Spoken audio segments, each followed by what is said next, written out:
जरांगे पाटलाच्या सोबत सावलीप्रमाणे असणारे आदरणीय गंगाधर नाना काळकुटे, त्याचबरोबर सर्व महाराष्ट्रामध्ये सुपरिचित असणारे आदरणीय शिवव्याख्याते ज्ञानदेवजी काशीद सर, बलभीम कॉलेजचे प्राध्यापक आदरणीय काजळे सर, आदरणीय थोटे सर, आपल्या गावचे सर्व प्रतिष्ठित नागरिक, सरपंच, ग्रामपंचायत सदस्य, सर्व युवक आणि सर्व माता भगिनी सुद्धा या ठिकाणी उपस्थित आहेत।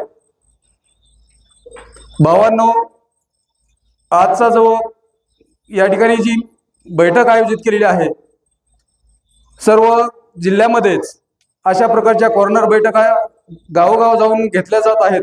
याचा उद्देश एकच आहे की आपल्याला ही जरांगे पाटलांनी संधी दिलेली आहे।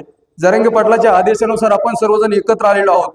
आपण सगळे राजकीय पक्ष बाजूला ठेवलेले आहेत।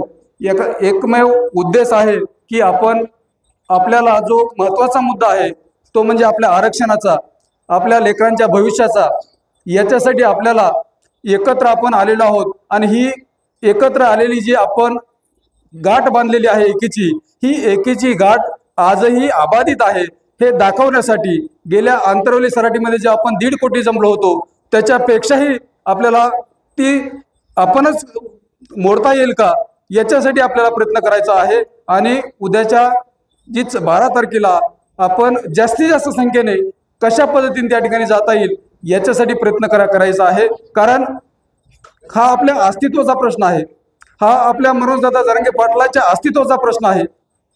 सरकार आपल्या मागण्या मान्य करत नाही, सरकारला आपल्या मताची गरज नाही, अशा प्रकारची चित्र दिसत आहेत। आणि आपल्यामध्ये त्यांना वाटतं की आपल्यामध्ये फूट पडते, आपण आपल्यामध्ये दुही होते हे, आणि आपल्यामध्ये दुही करून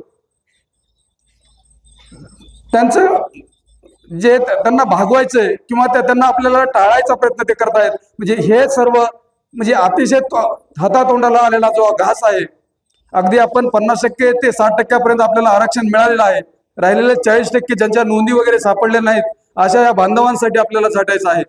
मग याच्यासाठी जर आपल्याला ही लढाई तेवढ ठेवायची असेल तर ही एकीची वज्रमूठ आपल्याला कायम ठेवावी लागेल। आणि ही एकीची वज्रमूठ कायम ठेवण्यासाठी आणि आम्ही 100% आणि 100% जरांगे पाटलाच्या पाठीमागच आहोत हे दाखवण्यासाठी उद्याच्याला आपल्याला त्या ठिकाणी गर्दी करायची। आपल्याला त्या ठिकाणची सभा सगळ्यांनाच ऐकायला भेटेल हेही सांगता येत नाही मला, कारण गर्दी त्या ठिकाणी प्रचंड होणार आहे आणि ते आपल्याला करायची। ज्याप्रमाणे आंतरवली सराटीला ज्या तिथं लोक जमले होते त्याच्यापेक्षा दुप्पट तिप्पट लोक रस्त्यानेच होते, अगदी तसंच आपल्याला या क्षेत्र नारायणगडावर देखील तशा पद्धतीने आपल्याला जमायचं आहे। आणि म्हणून आपल्या लहान थोरासह, अबालवृद्धांसह, आपल्या माता भगिनीसह आपण कुठलंही कारण त्या ठिकाणी न सांगता उपस्थित व्हायचंय, अशा प्रकारचा निरोप घेऊन या ठिकाणी सर्व समन्वयक या ठिकाणी आलेले आहेत।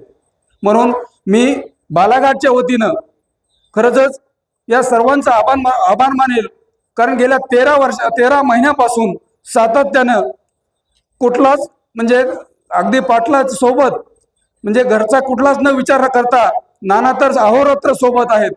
इतकं काम करणं, आता मी काम करतोय नाना पण ड्युटी करून करतोय, म्हणजे इतकं काम करणं सोपं नाही, समाजासाठी इतकं वाहून घेणं सोपं नाही।